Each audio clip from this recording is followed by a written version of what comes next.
Hallo meneer Heddega. Mag u wat vragen? Nee. Nee? Waarom hè? Omdat ik naar huis ga. Oké, maar wie neemt eruit hoe het parkeerverroen is? Maar wie neemt jou nog vreetje? Goeie. Mag je ook vregen hoe het parkeerverroen is? Prima.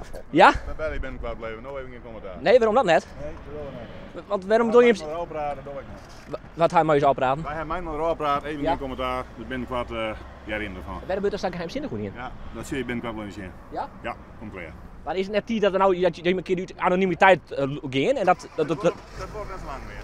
Oké, wanneer verwacht je wat dan? Dan krijg je een beetje wat telefoon. Joert, morgen, een weekend? En mij. Dankjewel. Jo. Maar waarom wilt u daar niks over zeggen? Want volgens mij, iedereen treedt niet uit die anonimiteit. Wordt het daar niet een keer tijd voor? Kom zelf naar buiten. Oké, Dank je. alsjeblieft.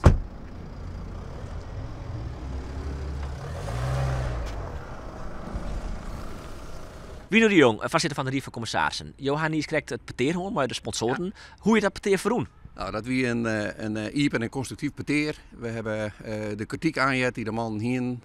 Wij hebben verteld waar wij stonden. En ja, wat moet ik er verder van zeggen? Wij hebben de standpunten gewoon uitwisselen. En wie de kritiek die de sponsoren hier?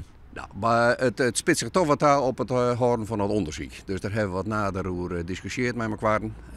Je weet, dat is al een tijdje. Dus voor hier al een keer in terug van de velden naar voren gebracht. Gewoon het een onderzoek naar een groot aantal dingen. En we hebben er gezegd, daar hebben wij geen aanleiding voor.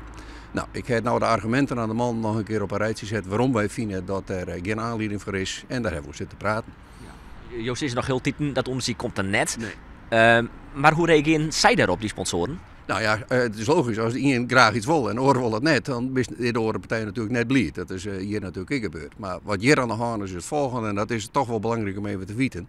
We hebben een beleidsplan maken, dat heb ik net maken, dat het de directie maken. We lezen mij 120 verschillende mensen. Er zijn supporters bij geweest, ben OSSH-leden bij geweest, er is personeel bij Lutsen geweest. En dat plan je het naar dij. En dat is vorig jaar gepresenteerd, dat is warm ontvangen. En wij zijn bezig dat plan uit te wikkelen. Als we nou dat er cruisen doen, dan zit ik automatisch met al die mensen die daar aan mij werken. Ja, waar heb je dan al hier om mij praten? Dat kan natuurlijk net. Nee, dat had dus geen zin, CCO. Het heeft absoluut geen zin. Nee. Maar goed, die sponsoren, vertegenwoordig je vanzelfs wel een groot bedrag. Dat is belangrijk voor de club. Ben je net bang dat die sponsoren nou zal ook binnen dat ze voortrennen? Nou, die indruk hier ik net. Ik heb een klemmend beroep opgediend. Of een klemmend beroep, dat klinkt zo dramatisch, zo weet ik veel helemaal. Maar ik heb een beroep opgediend om toch alsjeblieft bij ons te blijven. Want juist in deze tijd vind ik dat we de rijen sluiten. Dat geldt voor hun, dat geldt voor de supporters, dat geldt ik voor de directie en commissaris. We moeten de rijen gewoon sluiten, we moeten gewoon voetbal in. Ja. Maar toch, de brochten die u ik berikken en blijkbaar de sponsoren ik, de bloot nog wel een soort onvrede. Heb je het gevoel dat je dat dan net serieus neemt? Nee, ik helemaal onvrede vind ik, dat wil ik net in de moeder nemen. Dat jet je er helemaal net bij. We zijn een voetbalclub. En een voetbalclub dat is nog een keer een bedroom met alle emoties. Dus dat speelt zich hier ik hou. Nou, dan mogen we een paar punten erbij hebben. En 8, dan wordt het alweer heel hoors. Ja, maar is het zo simpel? Ja, zo simpel is het. Absoluut.